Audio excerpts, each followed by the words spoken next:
That's why he was so strong for punk, because punk was all about damaged children. Right.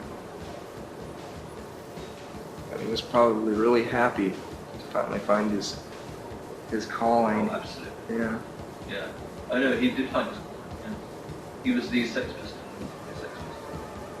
Forever. And lied about all. He did, to some extent, what you've done. Yeah. Which I admire him for. A lot of admiration for John. Yeah, me too. Now, no, but then, yes, very much so. Public image is great. Yeah, no punk. They did this great song called House Is Not Home Is Where the Heart Is. Did you ever hear it? What album is it on? It's on the B-side of Flowers of Romance. On the second side of Flowers for Romance? No, the single. Oh, no, I don't have the single. Really? I love that album. That's my favorite. Well, it's been re-released on CD in England, and it's got this track as an extra track on the end. Really? Brilliant. Great. It sounds so difficult underwater. It's like that drowning sound that's going on above. That drowning sensation that you get in. Wow. Slowly submerged. In quicksand. I wonder if Johnny Lydon didn't. I wonder if he accomplished more with PIL than he did with the Sex Pistols. I think it's artistically. With what he wanted to do. Artistically more. Yeah. But as a phenomenon, no. Right, exactly. But I think Flowers of Romance is a terrific album. Yeah, I do too. It's a really, really good one, and in fact that's one of the reasons I got on with John, because I said that really early on in our conversation. He really liked that because nobody really talks about it. Flowers of Romance is fantastic. Yeah. A single. Fantastic. I listen to it all the time. That was very incentive. And I'm very proud, I'm very proud of a country that can produce that. I'm very proud that England, which in so many ways is so lame. I mean, this is my main thing about England, is that I love it, but it's lame. It's Mickey Mouse. I mean, let's get real about this. It's a small country, which used to be significant, is becoming more significant. And I now, which I never had before, have a real sense of wonder that we can produce this stuff that people want to listen to around the world. And within England, it's really undervalued. Right. Nobody treats it seriously. Now, I get all sorts of shit, but when I did that book, I got all sorts of shit for treating it seriously. And yeah, these records. Oh, yeah.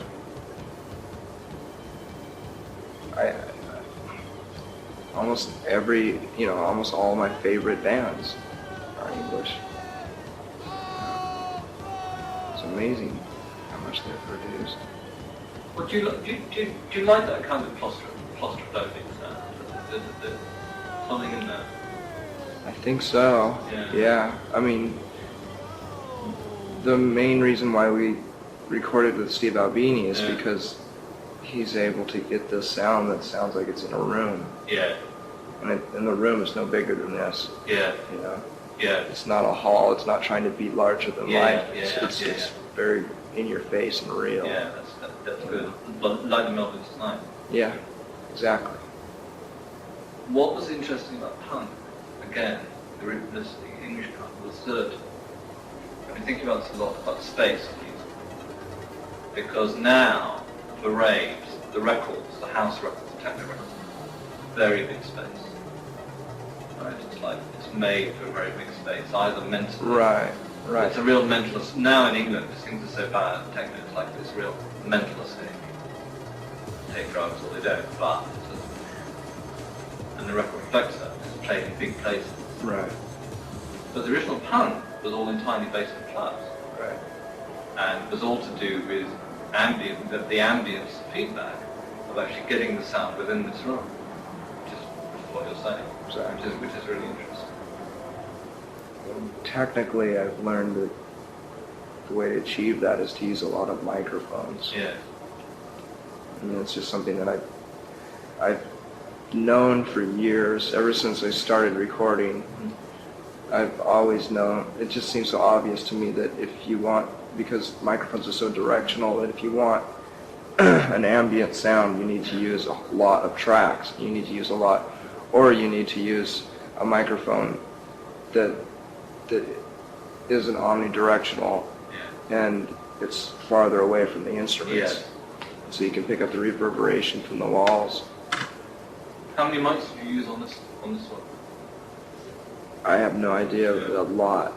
For the drums, I mean, we had microphones, big old German microphones taped to the floor, on the ceilings and the walls, all over the place. About 20, 30? Probably, yeah. Brilliant. Yeah. And I've been trying to get producers to do this ever since we've been, I mean, see, I've always just, I don't know anything about recording, but it just seems so obvious to me that that's what you need to do. And I've been trying, I tried to get Butch Vig to do it, I tried to get Jack and Dino to do it, and everyone's response is that isn't how you record. That's not the way. Yeah. Right, and Steve Albini proved it to me on these records. Although I didn't know exactly how he did it, I just knew that it had to be that. He had to have used a bunch of microphones. It's as simple as that. Which is why, live recording sounds so good, from punk shows. You can really get the feel of what was going on. Did you re-record a couple of tracks? No, No, we just remixed 2 songs, Why was that? Because the vocals weren't loud enough, and when I brought the tape home, I was singing this melody, this harmony thing over the melody of Heart-Shaped Box, and I just had to put it on. And Steve, Steve is a good recording engineer, but he's terrible at mixing, as far as I'm concerned. He just doesn't, to me, mixing is something that's like doing a crossword puzzle or something. Things that I don't like to do, like math, it's really technical, and it drains you. You really have to concentrate on it.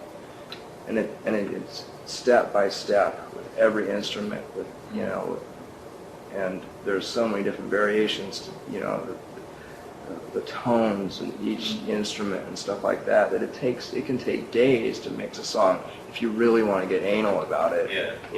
I mean, I'm all for the whatever you record on tape, and however it comes out, that's the way it should come out, but for some songs it's just not, it doesn't work. That's also what makes records. A really interesting book I got was The Beatles Studio. Did you ever see that book? No. It's really, really good. It's a record of every studio session they had. Really? And what they did. Wow. And they made records. Right. They really made records. And what they did was edit furiously. Mm-hmm. A lot of the really classic songs, which are about 2 minutes 30 or about 3 minutes 20, they just chopped. Right. Really tight. But I mean, that was their thing as well. That's what they did. They did it beautifully. Yeah, George Martin. It was such a great idea to get, a classically trained person like George Martin to produce a pop band, Well, I really liked slow songs on this album. Yeah, I really liked it. They came out really good, and that recording technique, Steve Albini's recording technique, really served those songs well, because the slower songs, you can really hear the ambience in it there. Sure. So it was perfect for that. But for Heart-Shaped Box and All Apologies, we needed more of this. The main complaint was that the vocals weren't loud enough, and every Albini recording I've ever heard, every album he's ever produced, the vocals are too quiet. That's just the way he likes things. And he's a real difficult person to persuade, It was, he was trying to mix each song within an hour, and that's just not how it worked. So it was fine for a few songs, but not all of them. That's good, because you should be able to do what you want and do the best. Yeah.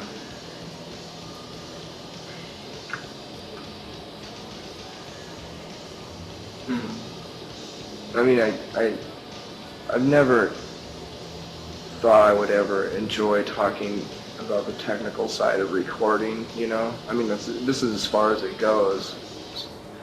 But, I mean, it never made any sense to me before. I just, I don't know. It's making records there, isn't it? Yeah. I think making that's exciting. Because I mean, I know very little about it as well, but little I know. I mean, it's part of, I don't think it's a bad thing to talk about, it's just as interesting as talking about, you know, sensational festival. Yeah. I mean, I was really depressed, you know. I got a lot of the cuttings, and I read through all the press stuff, and I just thought, well, a lot of this stuff is really boring.